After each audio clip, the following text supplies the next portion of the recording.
안녕하세요, 여러분. 오늘은 고대 그리스 철학자 플라톤의 사랑에 대해 어떤 생각을 가졌는지 심도 있게 알아보는 시간을 갖겠습니다. 플라톤의 사랑은 단순한 감정을 넘어선 깊고 철학적인 의미를 지니고 있는데요. 과연 그는 사랑을 어떻게 정의하고 이해했으며 우리 삶에 어떤 영향을 미칠 수 있을까요? 함께 자세히 탐구해 봅시다. 플라톤에게 사랑은 단순히 로맨틱하거나 감상적인 감정 그 이상으로 여겨졌습니다. 그는 사랑을 항상 어떤 특정한 대상에 대한 사랑, 즉 대상을 소유하고자 하는 근본적인 욕망으로 보았습니다. 여기서 우리가 주목해야 할 중요한 점은 바로 결핍이라는 개념입니다. 플라톤은 사랑이라는 감정이 우리 자신이 현재 부족하다고 느끼는 어떤 것을 간절히 갈망하는 마음에서 비롯된다고 생각했습니다. 그렇다면 플라톤에게 있어 가장 중요하고 의미 있는 사랑은 무엇이었을까요? 놀랍게도 그것은 바로 지혜에 대한 사랑, 즉 철학에 대한 열정이었습니다. 플라톤의 사상을 담고 있는 대표적인 저서 중 하나인 향연은 사랑에 대한 그의 심오한 철학적 탐구를 가장 잘 보여주는 작품입니다. 이 책 안에서 플라톤은 사랑을 매개로 하여 인간이 어떻게 더 높은 차원의 가치, 궁극적으로는 진리에 도달할 수 있는지를 깊이 있게 탐구합니다. 그는 사랑을 단순히 개인적인 감정의 문제가 아니라 영원히 더 높은 이상을 향해 승천하는 데 필요한 강력한 원동력으로 보았습니다. 플라톤은 우리 인간이 사랑의 숭고한 힘을 통해 비로소 진리의 세계로 나아갈 수 있다고 굳게 믿었습니다. 플라톤은 사랑의 일련의 특정한 단계를 거치면서 점진적으로 발전한다고 믿었습니다. 이러한 단계들을 깊이 이해하는 것은 플라톤의 복잡한 사랑 철학을 온전히 이해하는 데 있어 매우 중요합니다. 첫 번째 단계는 우리 눈에 보이는 육체의 아름다움을 사랑하는 단계입니다. 우리는 다른 사람의 외적인 모습, 즉 외모에서 아름다움을 발견하고 자연스럽게 끌리게 됩니다.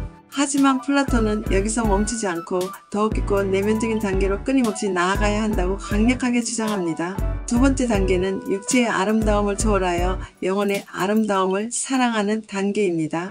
이 단계에서는 육체에 더 높고 일시적인 아름다움보다 훨씬 더 가치 있는 것이 내면의 아름다움, 즉 영혼의 아름다움이라는 중요한 사실을 깨닫게 됩니다. 아름다운 영혼을 가진 사람과 진솔한 대화를 나누고 깊이 교감하면서 우리는 이전에는 경험하지 못했던 더 깊고 풍요로운 사랑을 경험할 수 있습니다. 세 번째 단계는 개별적인 대상을 넘어 학문 그 자체의 아름다움을 사랑하는 단계입니다.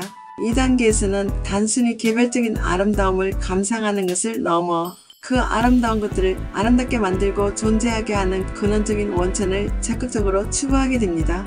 예를 들어 아름다운 그림을 단순히 감상하는 피상적인 행위를 넘어 예술의 심오한 본질, 더 나아가 아름다움 자체의 근원에 대해 끊임없이 탐구하는 것입니다. 마지막 네 번째 단계는 모든 것을 초월하여 아름다움 그 자체를 사랑하는 궁극적인 단계입니다.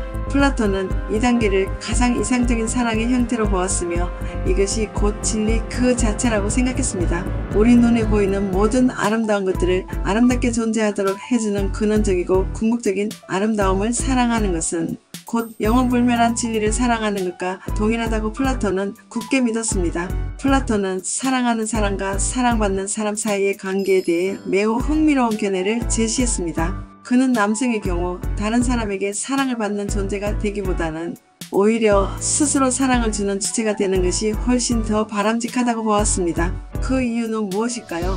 플라톤에 따르면 사랑하는 사람은 자신의 한계를 극복하고 더 높은 이상을 끊임없이 추구하며 궁극적으로 성장할 수 있는 소중한 기회를 얻기 때문입니다. 반면에 다른 사람에게 사랑을 받는 사람은 자신의 외적인 가치, 즉 겉모습이나 능력 등에 지나치게 의존하게 되어 끊임없이 불안감을 느낄 수 있다고 보았습니다.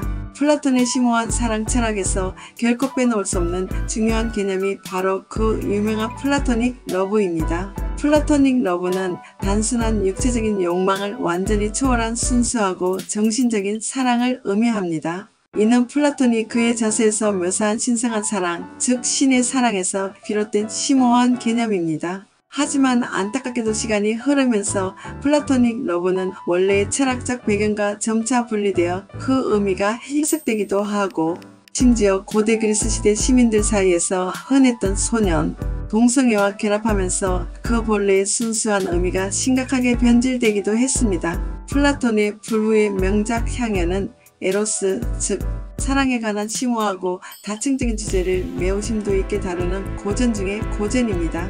이 책에서 소크라테스는 에로스를 단순히 개인적인 감정의 문제가 아닌 남자와 여자의 관계라는 새로운 관점으로 전환시키는 중요한 역할을 수행합니다.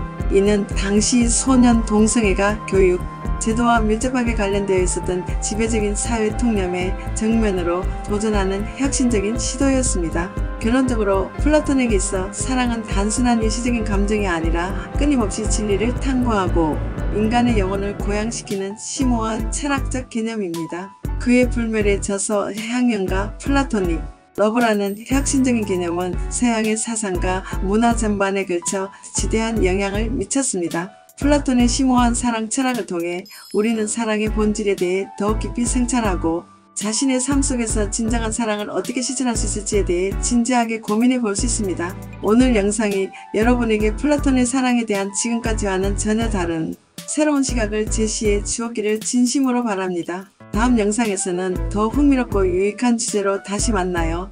이 영상이 좋으시다면 구독과 좋아요로 응원해주세요. 그 영상 제작에 큰 힘이 됩니다. 시청해주셔서 진심으로 감사합니다.